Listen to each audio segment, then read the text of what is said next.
This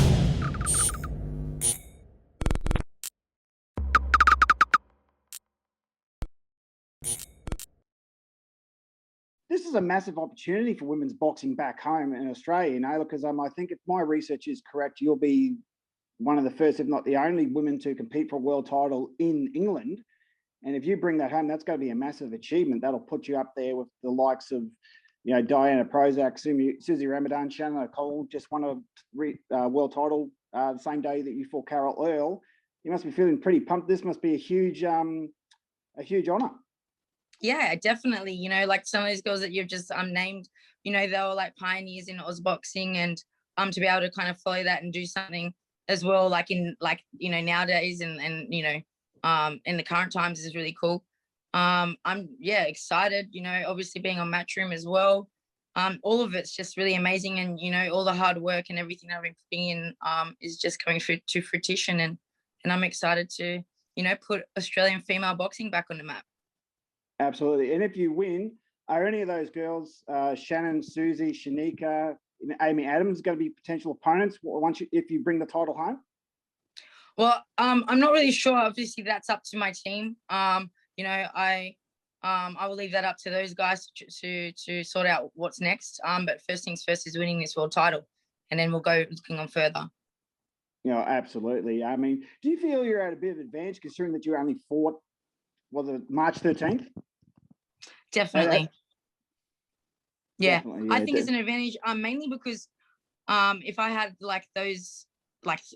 way I felt on March 13, like that was rust. So if I had gone straight into this fight like that, it would have been very different. But having that, getting that, that ring rust out, even the nerves from like a first fight in so long, now I'm just so relaxed. I'm like ready to do it again. I can't wait to crack skulls. Yeah. Well, we can't wait to see you in the ring on Saturday. We've got our Aussie support behind you, Ebanie. Good on you, mate. And bring Thank it you home so for the Aussie much. girls. You're awesome. welcome. Look forward to Thank you. speaking to you again, mate. Yep, after when I win. Thanks, Jason. If we go to Jonathan Nagyoff from Pro Boxing Fans next, please. Hey, Ebanie, how you doing? Hey, I'm good, thanks. How are you, Jonathan? Very well, thanks. I'm interested to know sort of how, from your perspective, you've built your sort of social media following, because I feel like in the last year, a lot of people in the UK especially know a lot about you. I remember even at fight camp, people asking Shannon Courtenay questions about when she's going to fight you. Yeah. So from your perspective, how have you sort of built your profile? And for those, nowadays for fighters, how important do you think self-promotion is? Well, self-promotion is extremely important. I think it's important in every career, every job. To me, I knew I've been into boxing for a long time, and for me, boxing's a business. When you open a boxing, when you open a new business, a cafe or a restaurant or a air conditioning service, you need to promote yourself. You need to promote. I don't have a promoter, so who's going to do? Wait for a promoter to sign me to get my name out? No. So I thought I'm going to take initiative and use what we have these days, social media, to do what any normal business and person that's trying to build a business or build a brand, and get my name out there and push myself by doing hundreds of interviews during COVID, when what else was I going to do? You know what I mean? And also just being obviously active on Twitter. And I think it's just, my banter, I just don't hold back. I say what I want. I don't really, I don't give a shit. And I think especially the British, they kind of resonate with that. So I think that's where I got a bit of the, a lot of following and love from the Brits. Because I just keep it fucking real. You know what I mean? And I think that's really, really important. And obviously my looks, people are so used to this stereotype of what female fighters look like or whatever, to see someone come out and embrace that femininity and embrace, looking very girly.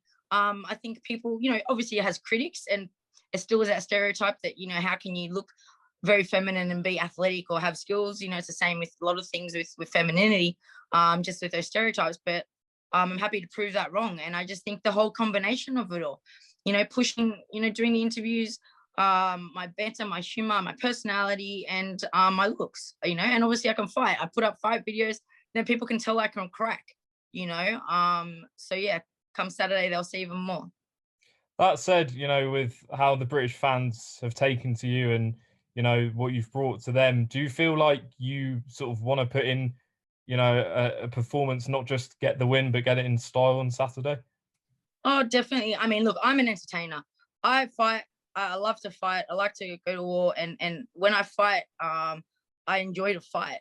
So of course I wanted to make an exciting fight. I mean, my fights are always exciting, just my style. So I have no doubt that it's going to be an exciting fight. And I do want to put on a good performance, obviously, especially for my followers and my fans who believe in me. I want to prove for them who back me that, hey, you know what? See, I was saying she's the real deal. She's the real deal. So yeah, definitely it's important, But hey, as long as I get that win, whatever happens. And then if I can just ask one more, you obviously fought March 13th, I believe, in Australia. You then went out to America to train and now have come here. How are you sort of feeling in yourself? Do you feel like you've had enough time to prepare to your best for this fight? Yeah, I feel ready. I don't look at things around me. I don't really take much notice of what I've had to go through or anything like that. I don't focus on those things. I just focus on being ready and adapting to whatever I have to do. When you start making excuses like, oh, I had to travel, or I just had a fight, or it's only when you start doing that, you're really putting yourself in a headspace to make excuses for a loss. And I'm not doing that. I think everything's that is meant to be how it is. It was meant to happen this way. I was supposed to fight in November. It didn't happen. It was meant to be all of this now, and I'm just ready to embrace that. And whatever happens, happens. I'm looking for the win, but I think no matter what, it's meant to happen. So, best of luck, Ebanie. Appreciate it.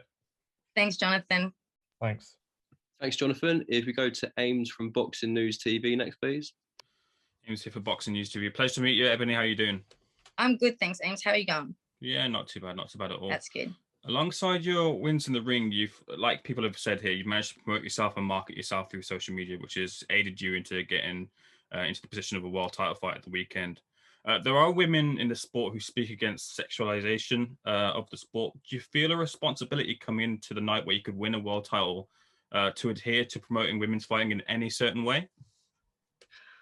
I'm not really sexualizing myself. I don't know what photos you see of me doing, bending over or putting sexual poses or being sexy, like out of my way, trying to sexualize photos. I definitely don't. I just happen to have a big chest. I happen to have a nice looking face, and I happen to have a good ass. And unfortunately, people just look at that as me sexualizing, but it's just my body. It's how I look. And I'm not going to hide it. Like, I don't want to wear a potato sack or baggy pants. Why should I do that? And I think it's important to be able to embrace what you have. And I think it's important to be able to show that it's not sexualizing the sport. What it's doing is it's showing femininity. It's showing that we're still women as well. You know what I mean? And that's okay. And it's okay to be feminine and do a male-dominated thing and male-dominated sport, or something that's maybe not looked at feminine. Why can't like the UFC do it? They have no problem with the girls looking pretty up there. Like, it's just it's funny. It's just such a crazy topic that everyone's so wild about. Like, I mean, I weigh in underwear, literally weighing in underwear. Everyone else weighs in underwear as well. Like, what? You know what I mean? It's just the way I look. It's how I am, and I'm all about being you, being real. And I'm going to go and play down my looks or not do my hair or wear something baggy that doesn't show my body, or put on track pants when I train in case someone looks at my ass and goes, oh, that's sexualizing boxing, or try and tape down my chest because it's big to try and hide the fact that I have a chest. Why? You know what I mean? I just don't understand what it is, and we got to use what we have. Mm-hmm. Not everyone has it. So then you got to use what you got. Go use what you got, whatever it may be. Do you know what I mean? But why should I not use everything that I have, including my personality, including my looks, including my skill and my intelligence that I have? Appreciate your response there. With that, then, would you advocate for more women in the sport or in the fight game in general to be promoting themselves much more than the way they are right now? Definitely. Don't be scared. I bet you there's so many women out there that are so scared to promote themselves in a way, in a feminine way, or feel sexy or feel comfortable putting up pretty photos or whatever because of this stigma of, oh, you shouldn't sexualize. Who cares? who cares? Like, you be you. And if someone wants to sexualize that and turn that into something and they want to make that sex, that's up to them. That's not you. You know what I mean? And I just think that it shouldn't be a problem that you have to be sitting there thinking, I better not post that or I better not do that because someone might judge me. Fuck, you know what I mean? I just think that judging, I think people should just be able to do whatever they want, promote themselves however they want, and feel comfortable in their own skin, doing their things without judgment. Fair enough. And final question to you. You've mentioned in other interviews about getting like a crazy amount of DMs from people asking you to knock out Shannon Courtenay because of an apparent dislike for her. Is that a sentiment that you share? So, as in something that I want to do? Do you dislike her? Oh, not really. I mean, you know, I don't know her really to dislike her. She's obviously started with the comments. She started with the whole, you know, again, saying if you want to go get naked somewhere else. And that's where, you know, a lot of the banter comes from, because she's calling me naked, but I'm weighing in lingerie, just, you know, which is underwear, just like her, you know, but she's labeling me naked, but I'm still wearing underwear. So that bothered me, because I'm like, you know, I'm thinking, like, you do realize you weigh in the same amount of clothes as me. You know, there's just a difference with how we look. So yeah, I there's not a real hate. It's just like, you know, and especially coming from someone like her who has used her looks, you just have to take one quick look at her Instagram to see that she's all about posing and looking good as well. And someone that's obviously being judged as well because of her looks and getting places because of her looks, for her to throw it back on me and say, you know, oh, you know, you're not taking it serious because I like to look good. Like, it doesn't make sense coming from her in particular. It's like, yeah. But hey. Appreciate responses. All the best for the weekend, Ebanie. Thank you. Thanks, Ames. If we go to Steve from Boxing UK next, please. Hi, Ebanie. It's Steve from Boxing UK. Steve, mate, how you going? I'm all right. How are you? I'm good, thank you. Ebanie, in the previous call, Shannon's just said that winning the world title can't possibly mean as much to you as it does to her. Can you tell us why she's wrong? I don't know why she thinks it's more important to her. I mean, you know, I've been grafting as well. Like, this is important to me. It's not just important for me. It's important for the message that I want to send as well. That, hey, you know what? You can be feminine and you can be this way and you can win world titles and you can box well. It's more than just about me for this as well. You know, I didn't fight just 4 weeks ago. Travel across the road, give up my job, travel across the world to Philadelphia to finish off a camp, to then travel again to London because it doesn't mean anything to me. If it meant nothing to me, I would have just come straight to London after a 30-hour flight and just gone, fuck it, let's go for it. You know what I mean? But I'm making all these sacrifices, and I constantly make a lot of sacrifices. I'm not got no promoter like Shannon, you know what I mean? And have people doing things for me. Everything I do, I got to do for myself, and that's that hard work that will pay off once I win. Another thing you've said, and it's been touched on earlier, there's a lot of British fans are rooting for you this weekend. Yeah. Which is strange when you're fighting a British girl. Yeah. Why do you think that is? You know what? It's probably because, you know, I keep it real.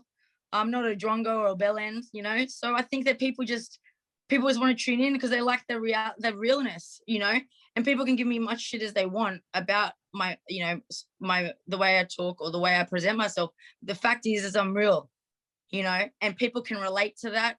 And I give my fans time and I give my fans appreciation, because truly this sport is about the fans. Without support of fans, we don't have boxing. Last one, how's it going to go on Saturday? Oh, you know what? I honestly think that the fight, it's going to be obviously a grueling fight. But I think that the fight's definitely going to be exciting from both ends. If she can actually take my punches, then by the end of it, I'm pretty sure her face is going to look like a drop meat pie. But we'll see. Ebanie, best of luck at the weekend. Take care. Thanks, Steve. Okay, if we go to Gail next, please. Hi, Ebanie. Gail, how you doing? I'm good. How are you? I'm good. I'm here on behalf of Women's Fight News. First question I wanted to ask. Now, you were at home. You were preparing for your fight with Carol L. Yeah. You get a phone call saying that Rachel Ball can't take part in the fight, asking you to step in. What's going through your mind? I was like, wow, like I've got Carol L to get through, like, because it threw me off, obviously, because I'm prepping for Carol. And I mean, straight away, I was instantly like, yeah, like, fuck yeah, like, I'm not gonna, like, there was no hesitation at all to take the fight, zero hesitation. But I had to really focus on Carol. I had to make sure that even though I had this fight and I was very confident in it, I had to make sure I stayed what was in front of me, because I did have to get through Carol first. So that was just, sometimes my mind will drift off, but I put like photos of Carol L around my house, like posters of her everywhere. So like, I'm just looking at her the whole time. And then obviously when the fight won and finished, I ripped her all off. And then that was full focus for Shannon Courtenay. I think I was excited. I was like, hell yeah, like this is a fight that the fans want, you know. I think stylistically, the fight's going to be very exciting. So yeah, I mean, I was super pumped, but I had to calm down from getting excited about that and just focus on Carol. Were you at all concerned that it was so soon after your fight with Carol? The only thing that concerned me was I had to be a lot more careful in my fight. Like, I was going in my fight thinking, man, I can't get cut. I can't get hurt. I have to win. I had all these extra pressures. You know, it's not like I just can go and win. I had to think about, okay, no, like, be very careful, no head clashing, you know, be smart with things, because like just one little injury is going to blow it out the water, you know. So I think it just put a lot more pressure on a tune-up fight. You know what I mean?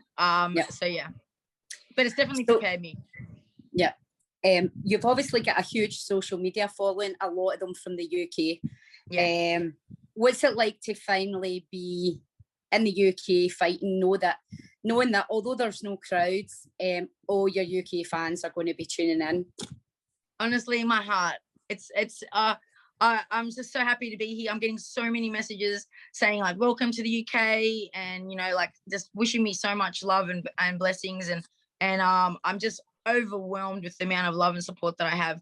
And with having my fans behind me, you know, even though they can't be there, having that feeling of support, it really helps. And it just makes me really excited to fight and put on a great performance for everyone, you know. So yeah, I absolutely love it.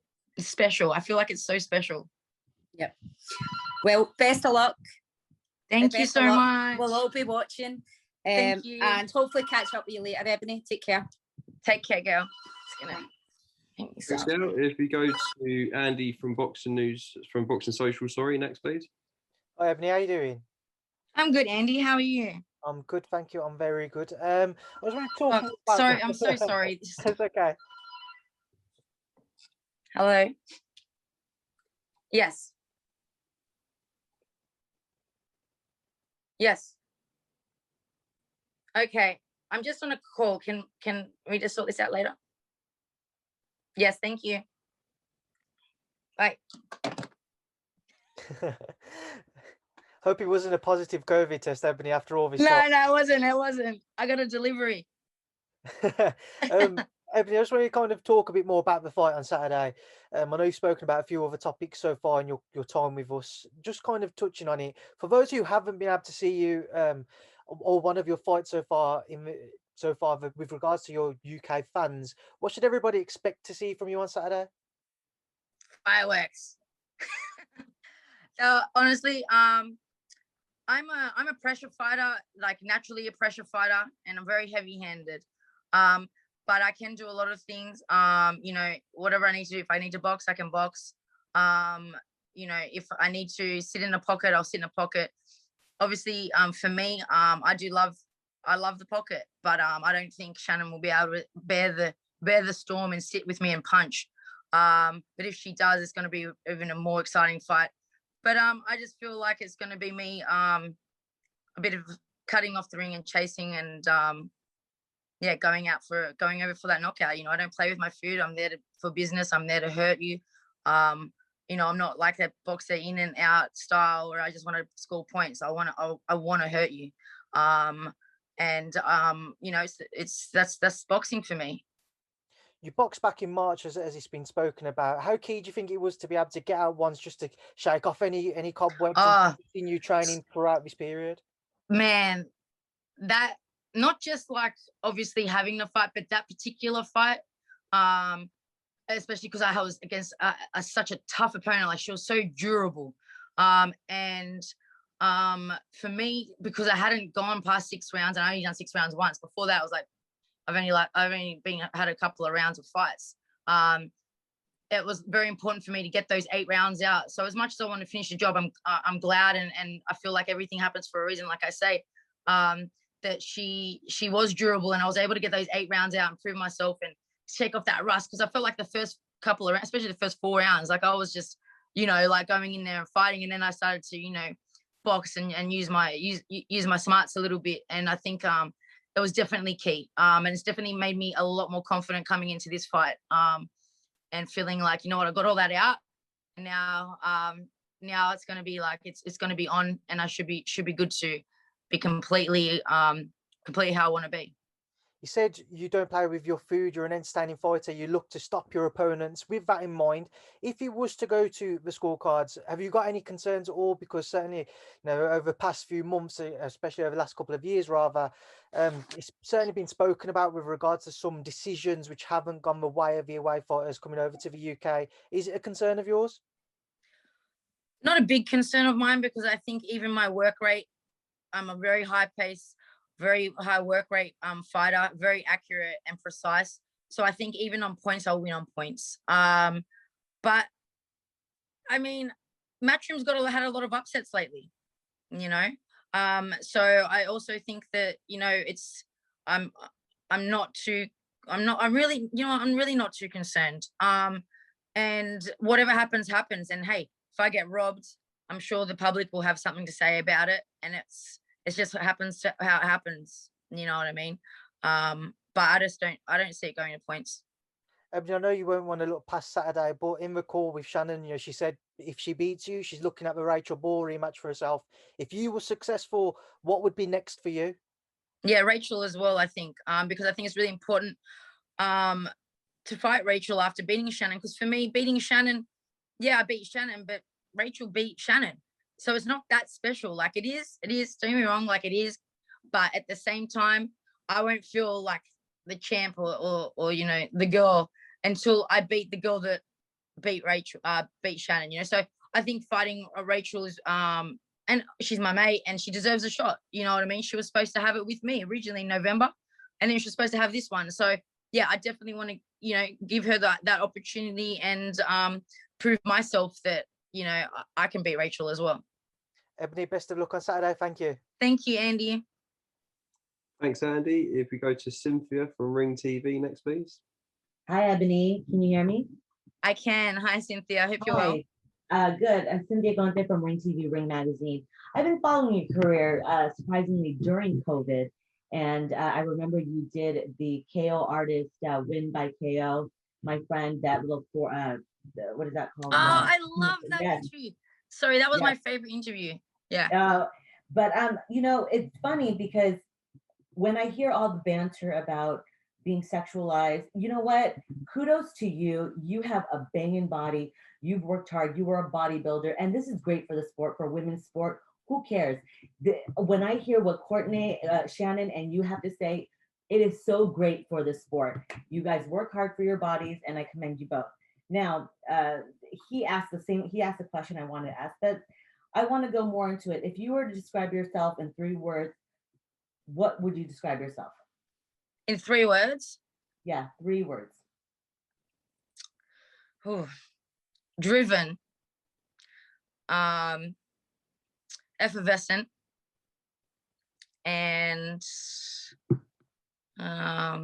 dedicated. All right. And you talked about the type of fighter that you are. You're an all-around fighter, come forward fighter, pressure fighter, and you can box. 3 fighters that describe who you are. Chavez. I love to cut in. I know I study him. I go in. I do think I'm very similar to a Mexican style. I get, I training out in America, and everyone that sees me spar and sees me trains always says, well, she's like a little Mexican in the pocket. So I'd say that probably like the Salvador Sanchez, he could do a bit of everything. So box in and box out, and maybe Triple G or Canelo. Oh, interesting. All You'll right, see. now for women's boxing, it is on the rise, and it's unfortunate that some people use a sexuality as a crutch. But where do you see women's boxing going from here on out?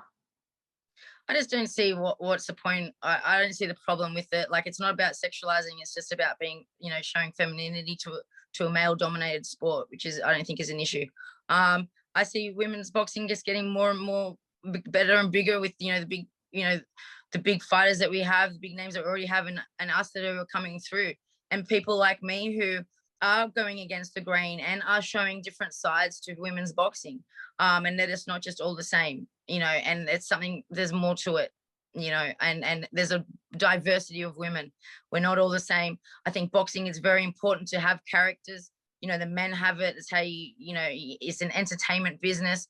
And I think that women should embrace their personalities and their characters a little bit more and enjoy the ride. I think that is what gets people interested. What gets people interested in boxing or sport in general, anything, is the story. You know what I mean? And engaging with fans and showing who you are helps with all of that. And lastly, 2 minutes versus 3 minute rounds. You're the one in the ring? Yes. Yeah. Look, I honestly think that 3 minutes rounds will bring more knockouts, because so many times I feel like my opponents have been saved by the bell at 2 minutes. So I do think that 3 minutes will probably get you more knockouts, but I also think that I'm not going to be doing 3 minutes unless my pay starts going up, because we're going to get paid pretty much the same as what we get paid now, more for more work. So yeah, it has to kind of go 2 and 2. I do believe in commercial value though, but we're still well below. All right, and quick prediction: Taylor versus Natasha Jones. Oh, it's so hard. You know what? I'd love to see Tash win that. That'd be amazing. But I think Katie Taylor will edge that. But I think it would be a very good fight. Very, very, very good fight. All right. Well, best of luck to you this Saturday, and be safe in the ring. Thanks, Cynthia. Thank you. Thanks, Cynthia. If you go to Dona Corby next, please. Hey, Ebony. I was asking Conor Benn earlier because he's been training a little bit with Darren Till. Is a transition over to the cage something at any point you might be interested in fighting mixed martial arts? Oh no, zero interest in MMA. I don't even watch it. Yeah, I don't. But I get asked this, and my answer is I would probably transition to bare knuckle boxing before I did MMA. It appears that pay wise, bare knuckle is pretty much the place to be for women, isn't it? Yeah, it's definitely where the money's at. But I don't really fight for money. You know what I mean? I've got my goals that I've set in boxing, and once I've done that, then I would probably do the transition. What does boxing need to do now to catch up with where MMA is in terms of the women's side of the sport? More promotion, more accepting. It's still a very man's sport. You know what I mean? And I think that embracing women and our femininity and promoting us in all kinds of ways and telling our stories and getting, I feel like America needs to get on board. I feel like America's lagging a little bit when it comes to female boxing promotion. I feel like when they jump on board a bit more seriously, and not just because they think they have to, but like genuinely, like Eddie Hearn has. When we have big promoters like Top Rank and Oscar De La Hoya really genuinely pushing women's boxing, Showtime, PBC don't even have female fighters. When we start seeing that in America, I think that's going to really help. Because at the moment, I feel like it's just Eddie. Last one for me. You mentioned Oscar De La Hoya. I want to hear your thoughts on him coming back to the ring. You know what? If he wants to do it, good. Oh, he's confirmed it. He's fighting on the same promoter as Jake Paul. Yeah, I mean, look, like I said, if you want to do, everyone should be able to do whatever they want to do, and I'm happy for him. That's what he wants to do. I mean, I feel like as a fighter, it'd be very, very hard to give it up. It really would be. So hats off to him if they're going to come back and have a fight, and that's what they feel like they want to do, and they're going to do it. I'd love, it'd be good to see him in there again, and God bless it, they don't hurt each other. But hey, if you want to do it, you only live once. Thank you very much for your time. Thanks, Dale. We've got one more from Jason Fletcher again. Yeah, thanks, Daniel. Cynthia stole my question, Ebony, so I'll ask you a different one. Okay. At the moment, you've got probably the biggest opportunity for the ladies of Australia. Yep. Your prediction for our good mate George Furious Cambosis Jr. against Lopez?